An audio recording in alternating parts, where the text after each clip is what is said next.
Hello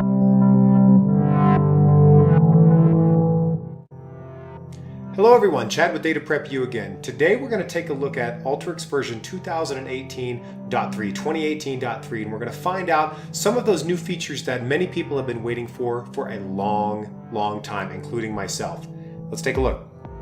Okay, so just to set the stage, we're looking at one of the workflows that I used recently for the Alteryx Lunch and Learn series presented by Data Prep U. Now, this particular workflow just does some pretty simple or kind of standard data transformation tasks. So it takes two different data sources, blends it together, does a quick output as well. So nothing too crazy here, but it really does a good job in showing us some of those new features or being able to showcase some of those new features. Now, at a glance, the UI does not seem to be all that different. You do still see the same configuration window, results window, but they are a little bit different.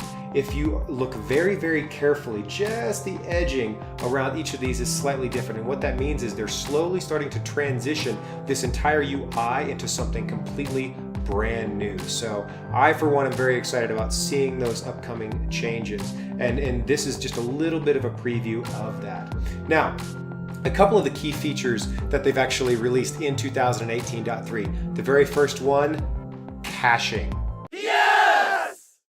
So with caching, what that really means is you can actually set a stop point or a cache point in your workflow. So why don't we take a quick look? If we were to run this workflow, okay?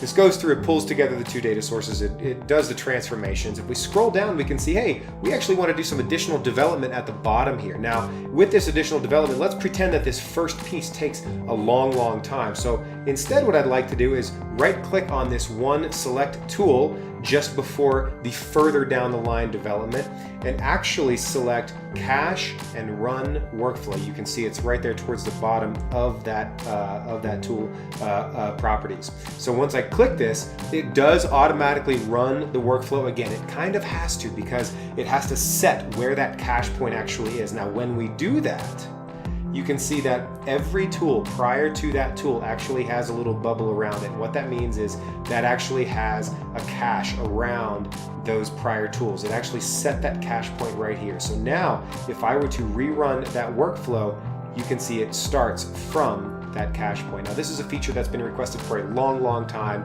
and for the longest time, the actual solution was to use an additional macro that the actual Alteryx products team had developed, and it was a fantastic macro that you could actually use. But this, in my personal opinion, is way better. It's built in, it runs very well, it works incredibly well.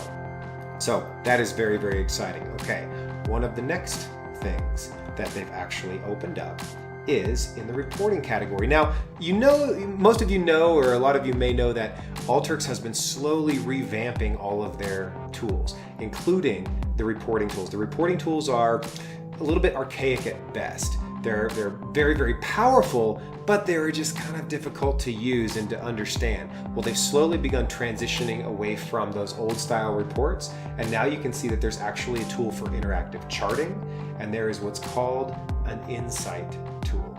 So what that insight tool does is it actually allows you to build out a dashboard and publish that to your Alteryx server to share with other users. So it will be dashboarding directly in the Alteryx server. Extremely exciting. I highly recommend taking a look at some additional resources that I'm posting down in the description. Now, the interactive chart is exactly that. If we take a quick look at the example here, I'm going to go ahead and open up our interactive chart example and do a quick run here so we can see some of those examples that they've actually built out for this. So in just creating a chart in general, the actual configuration is relatively straightforward. You do have to click this configure chart button, but once you do this, it brings up that chart configuration window. And when you have that chart configuration window, you can actually start working through creating more of that dashboarding capability and more of those interactive reports. So here we can actually see that we've got the total sales versus total credit sales. We actually have quite a few options within our actual graph that we have over here, breaking down multiple counties by whatever their sales actually are. So take a look at the interactive chart. Let us know in the comments what you think of that new interactive charting capability. Okay, now one of my favorite new features, or one of my favorite additional new features here, is the addition of the Python scripting tool. Now this leverages Jupyter to bring forth that ability to script Python directly in your Alteryx workflow.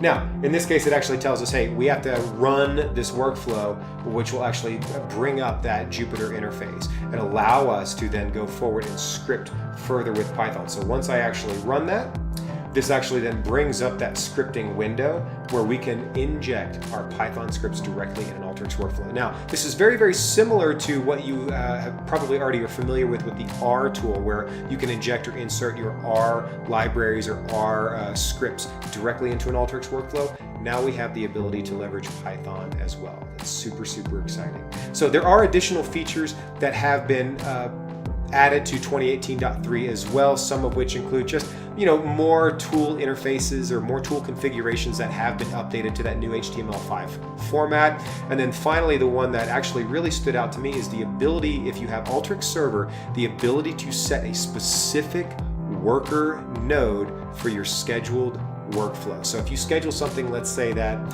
has a very large regression model that you're trying to run or trying to score, and it really is not very well set up for your laptop, and you want to schedule that out to the Alteryx server, which is a much more powerful machine, maybe that your Alteryx admins have actually set aside an additional worker node, an additional Alteryx worker node that is a lot more powerful, that is specific to running your models. Well, now you actually have that ability. Once again, this is Chad with Data Prep U. Please, as always, don't forget to click the subscribe button. Thanks, and have a great day.